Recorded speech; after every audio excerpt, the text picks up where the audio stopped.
Donc voici on est à la troisième et dernière partie de cet entretien avec le docteur Fares Gilon sur l'histoire de l'ismaélisme fatimide, enfin de l'ismaélisme en fait. Hein, on s'est attardé sur la période fatimide. Et justement, maintenant, pour parler un petit peu de l'après fatimide, parlons de la fin des Fatimides. Comment est-ce que cet empire, qui a l'air quand même assez prospère pendant un certain temps, en vient à disparaître? Alors, c'est une longue histoire, en fait, parce que avant d'en revenir là, il faut effectivement insister sur le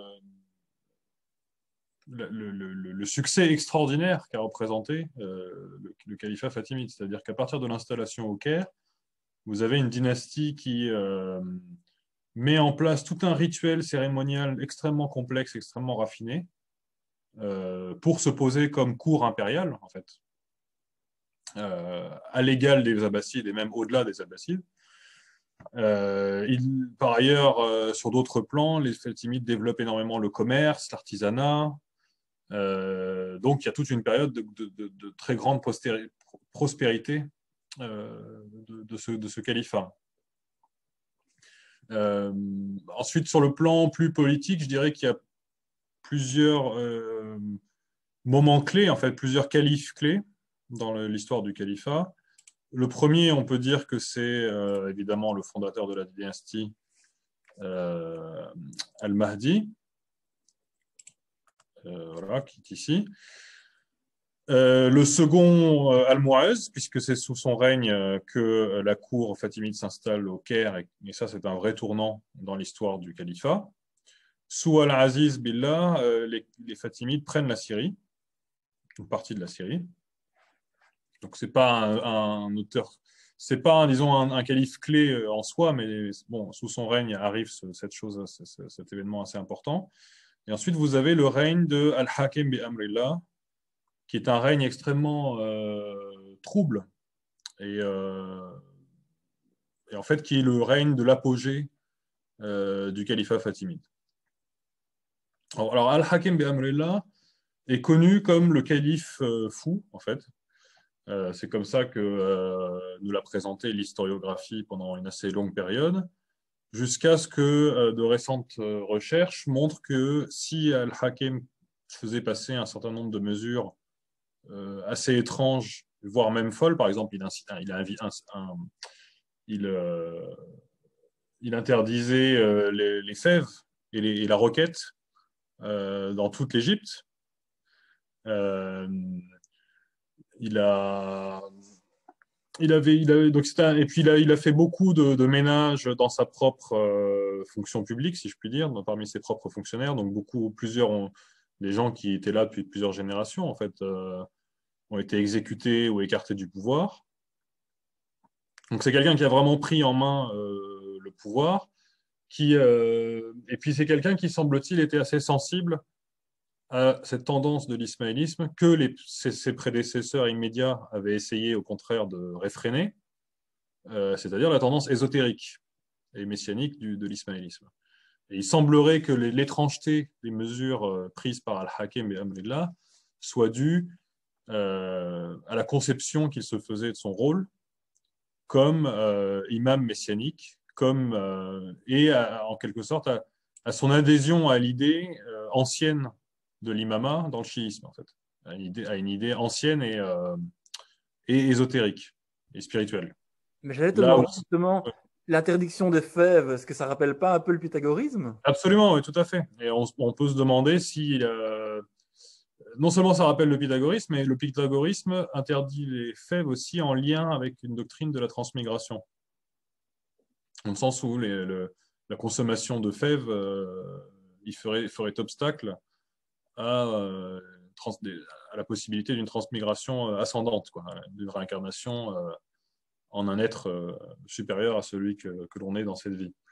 Euh, donc oui, supprimer les fèves, c'est empêcher, en fait, c'est faciliter en quelque sorte le retour des âmes à Dieu, quoi. Enfin, on peut imaginer que c'est ça un peu le raisonnement qu'il y a derrière. D'accord. Et donc, oui, c'est comme tu dis, un règne très agité, un peu une sorte de Néron fatimide, en fait, si je comprends bien. Euh, oui, mais en même temps, quelqu'un qui vraiment décide en fait de prendre en main les rênes du pouvoir réellement et de ne pas se laisser mener à la baguette par tous les hauts fonctionnaires qui avaient peu à peu émergé dans le contexte égyptien de ses prédécesseurs immédiats, parce que sachant que le règne de son prédécesseur, donc Al-Aziz Billah, comme vous le voyez, là, c'est 20 ans, c'est plus de 20 ans. Donc on a le temps de construire une cour, en fait. Voilà, une cour contre laquelle Al-Hakim veut diriger, en fait. Ce qui d'ailleurs lui sera probablement la raison de sa fin, puisque apparemment Al-Hakim avait pour habitude de se promener incognito à Dodane dans le Caire, et lors d'une de ses sorties nocturnes, en fait, il n'est jamais revenu et on n'a retrouvé que son âne et son vêtement taché de sang.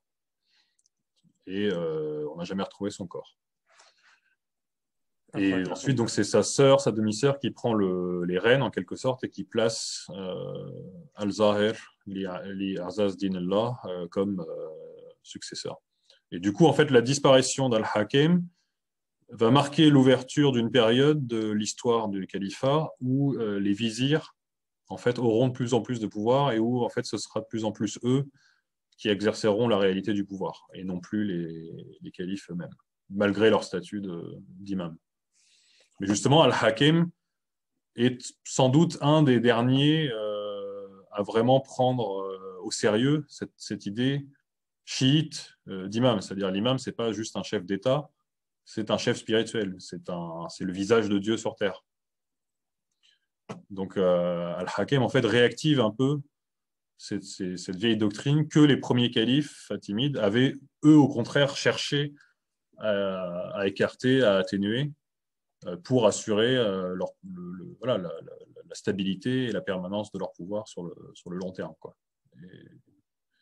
Et à partir de là, est-ce qu'on a affaire à un déclin ou à une chute brutale de... Non, non, on a un déclin progressif. Vous voyez, donc Al-Hakim meurt en 1021. Donc là, j'ai mis la suite, vous voyez, l'image précédente. Alors, attendez. Alors, excusez-moi, je remets.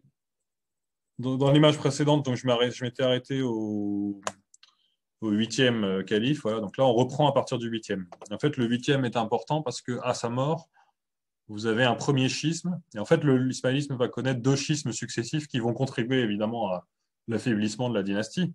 Ici, on n'a plus le schéma en Ah oui, écran. pardon. Oui. Oui, alors attendez juste un instant.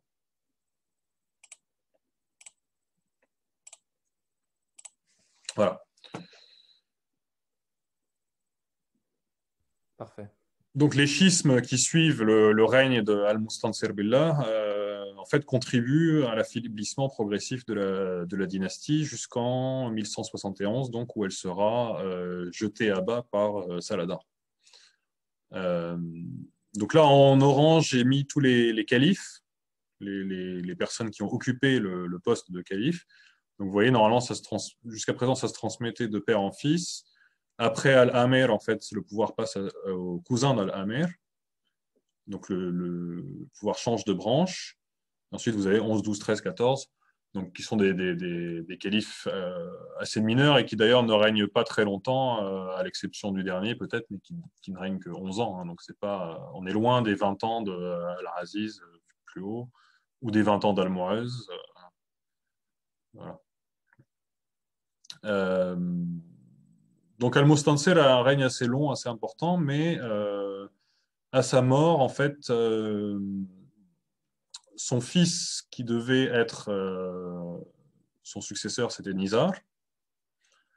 Et comme un symbole de la prise de pouvoir croissante, de l'influence croissante des vizirs et des gardes du palais, en quelque sorte, sur la politique fatimide, en fait, l'esclave de Al-Musta'li, Billah, écarte Nizar du pouvoir et réussit à placer Al-Musta'li à la place. S'ensuit un schisme, puisque une partie des gens, des membres de la communauté ismaélienne refusent en fait de reconnaître Al-Musta'li. Vous avez même un Nizar s'exile à Alexandrie, où il retrouve des partisans. En fait, il mourra un an après son père, comme on le voit ici, et donnant lieu ainsi à la première grande autre branche de l'ismaélisme, qui est celle des Nizarites. Sachant que, oui, alors on ne l'a pas vu ici, mais une autre branche qui est sortie des Fatimides, c'était les Druzes, hein, à partir du calife Al-Hakim bi-Amrillah qu'on évoquait tout à l'heure. Les Druzes étant une secte qui croit à la divinité d'Al-Hakim, en fait. Que Al-Hakim est une apparition divine. Mais donc, on ne va pas parler des Druzes aujourd'hui, simplement pour dire que voilà, il y a plusieurs moments où des branches sont parties disons, du tronc fatimide.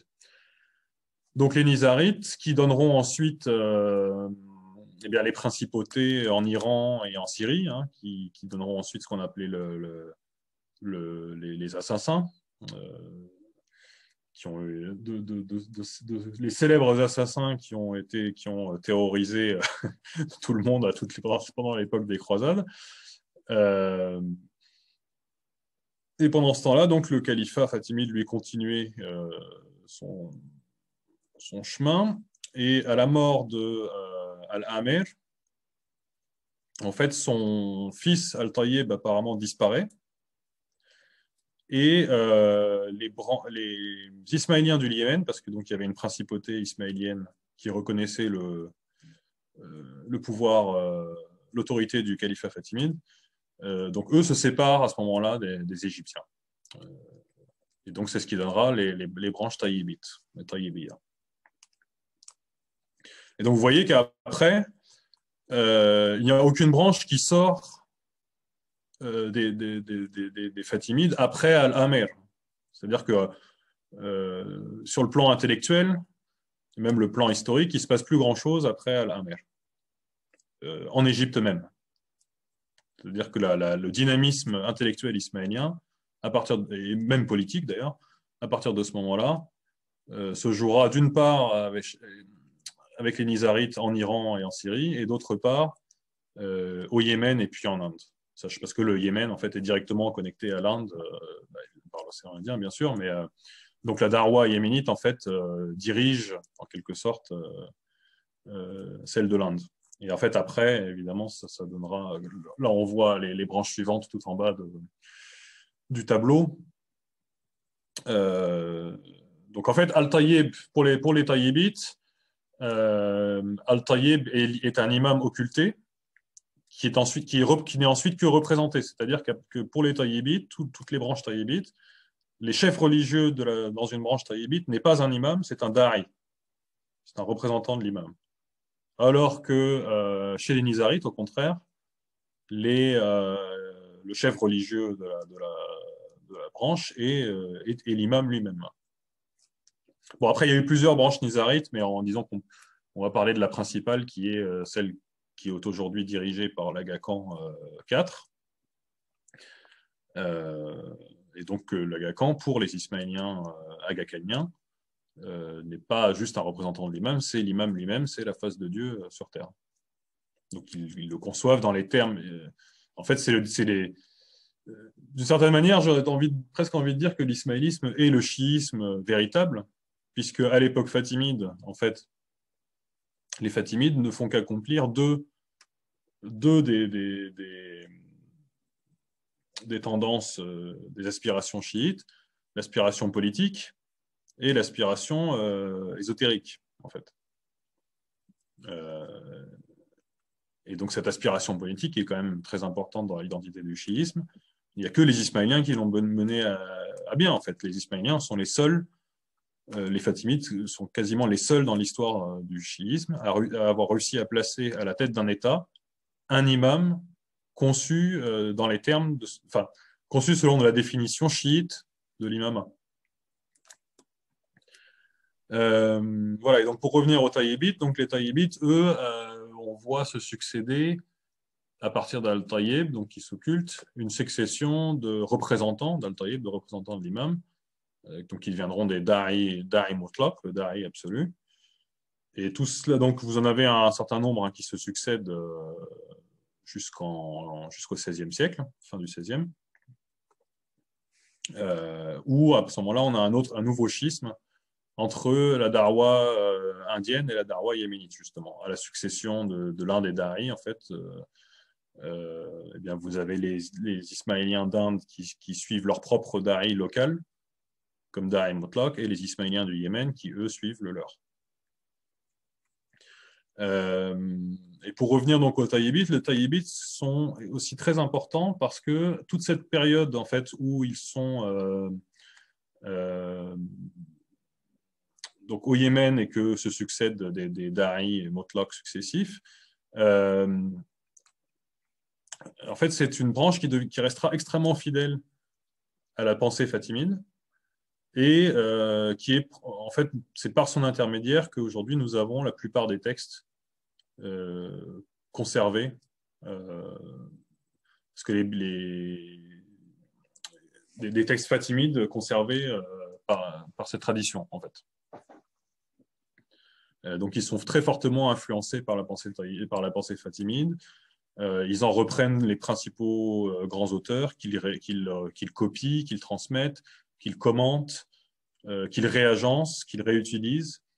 Donc, typiquement, leur métaphysique, elle est sous-tendue par celle d'Al-Kirmani, mais auquel on a adjoint, en quelque sorte, en fait, c'est du kirmanisme qui assumerait la part ésotérique et gnostique de l'ismaélisme.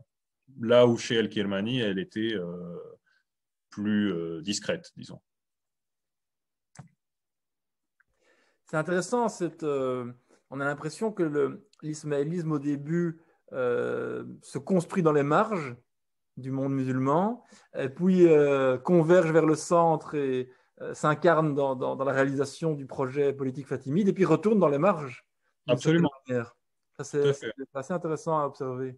Ouais. Est-ce que, justement, parce que à propos des Nizarites, tu as cité quand même deux références assez célèbres, les assassins, et puis l'Agacan, sans lien de cause à effet entre les deux références, évidemment. Mais donc, ça veut dire qu'ils représentent, ces deux références-là représentent à elles seules ce que le grand public a souvent en tête lorsqu'ils ont une connaissance des Ismaéliens. Est-ce que justement, sur la manière dont se perpétue cette branche nizarite, sur le moment peut-être des assassins, avec aussi toute la personnalité d'Hassan Sabah et toute cette question de la grande résurrection, etc. Est-ce que tu peux juste rappeler aux auditeurs en quelques mots de quoi... Je ne vais pas rentrer en détail parce que c'est une longue histoire faite de nombreuses... autant l'histoire des Tayyibites est relativement continue, hein, autant celle des Nizarites est très hachée, en particulier par en fait, après l'interlude où ils auront... en fait, ils parviendront à tenir de très nombreuses forteresses en Iran et en Syrie. En fait, après les invasions mongoles, ils sont complètement effacés politiquement. Donc, ils ne subsistent plus que comme communauté locale, en fait. Et donc, à partir de là, donc les invasions mongoles, c'est le XIIIe siècle, hein, celles qui mettent fin à Alamut, donc la forteresse emblématique enfin, fondée par Hassan al-Sabah, bon, qui évidemment à l'époque n'était plus... qui, lui, à l'époque où les Mongols arrivent, n'était plus vivant.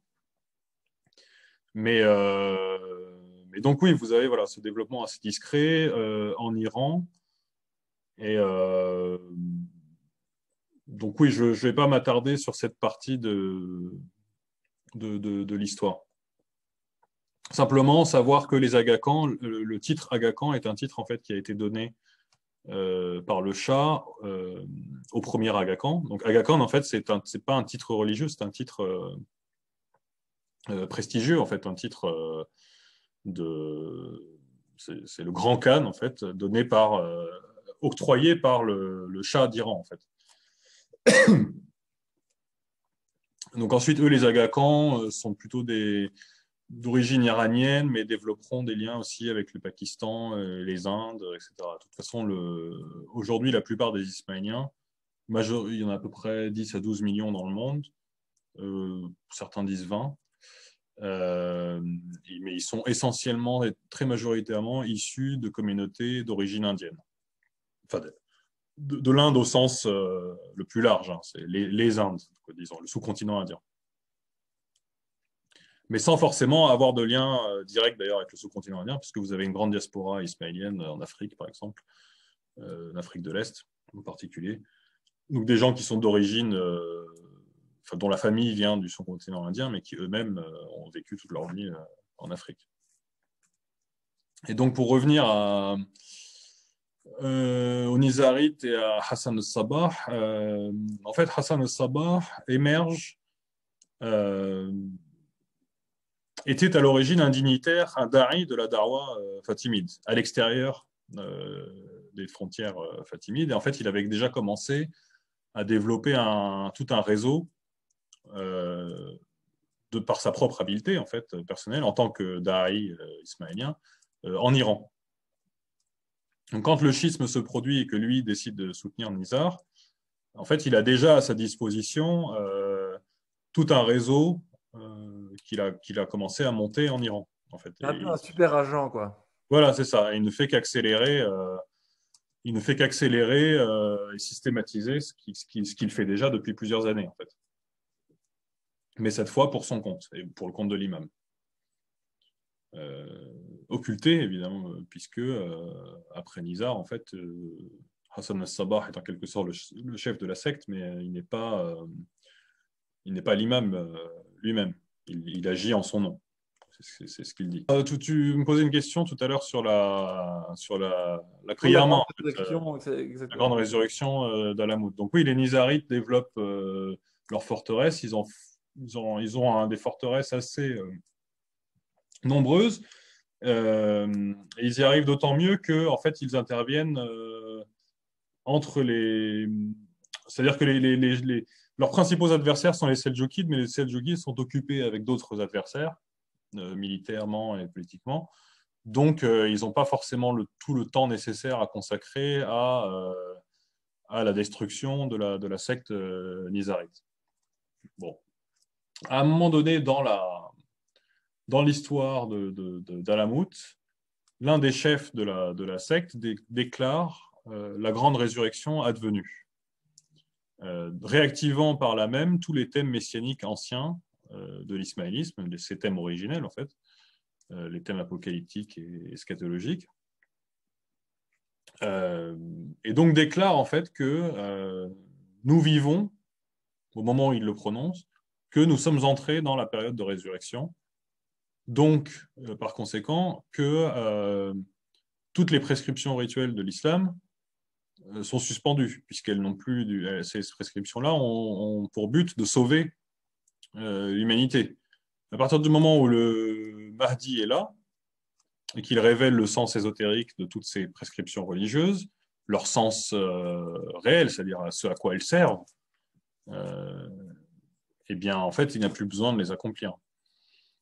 Donc là, on rejoint ce qu'on disait tout à l'heure sur les tentations antinomistes qui reviennent constamment dans l'ismaélisme, en fait. Parce que à partir du moment où on décide de donner une importance au thème messianique, on a cette tentation antinomiste aussi. Et comment ça évolue à travers le temps? Est-ce que c'est chaque fois des moments, on va dire, d'expression de l'antinomisme et puis de retour vers un certain fort? Oui, en fait, c'est ça. On peut parler d'explosion ou de outbursts, on dirait en anglais, de sorties subites comme ça. Une éruption. Voilà, une éruption, absolument. Absolument. Après, chez les taïbites, on n'aura pas exactement ce ne sera pas fait de la même manière, mais on aura quand même une résurgence de tous ces thèmes-là, des thèmes de l'antinomisme, des thèmes de la réincarnation aussi, qui avaient été abandonnés sous les Fatimides. En fait, un certain nombre de thèmes du chiisme, des roulates, qui refait surface en fait avec les taïbites, quoi. De sorte qu'on peut se demander, en fait, quelles sont les sources des taïmites pour tout ce type de doctrine. Comme leurs sources sont principalement fatimides, on peut supposer que, en fait, durant toute la période fatimide, on continuait à circuler de manière souterraine ces doctrines ésotériques, ces doctrines gnostiques, prêtes à ressortir en fait à tout moment, tout cela caché sous l'apparence du décorum officiel fatimide et du droit fatimide et de la doctrine philosophique fatimide, etc. Ce qui expliquerait pourquoi, par exemple, ce qui expliquerait Al-Hakim, ce qui expliquerait la résurgence des Druzes, qui sont aussi un mouvement de ce type, hein, un mouvement exagérateur en quelque sorte, qui divinise l'imam et affirme la fin de la loi islamique. Voilà, donc on peut supposer que durant toute l'époque fatimide, ces enseignements demeuraient présents et que les taïbites, en fait, ensuite les ont fait fructifier pleinement en les combinant avec une philosophie, hellénisante qu'ils tiennent d'Al-Kirmani. Donc, est-ce que ça veut dire que aujourd'hui, enfin, un aujourd'hui large, hein, l'aspect ésotérique qui s'est exprimé très fort, notamment par cette grande résurrection dans la branche nizarite, est plus assumé du côté taïbite que du côté nizarite Quel aspect, pardon? L'aspect ésotérique Ah oui. est plus mis en avant peut-être chez les taïbites que chez les nizarites, ou chez les deux, il y a un équilibre? Disons que je dirais pas ça de cette manière, mais disons que en fait, il suffit de regarder la production écrite de part et d'autre. Et les taïbites ont été beaucoup plus productifs, en fait. C'est-à-dire que les nizarites, à partir d'un certain moment, en fait, les nizarites, très rapidement, l'essentiel de leur littérature est en persan exclusivement. Euh, et, euh, et puis surtout, c'était un mouvement, les communautés nizarites étaient quand même un peu au cœur des grands bouleversements politiques, etc., qui ont secoué le monde musulman, notamment au XIIIe siècle avec les invasions mongoles, etc. Donc, en fait, et puis ils étaient très impliqués pendant toute la période des croisades, etc. aussi.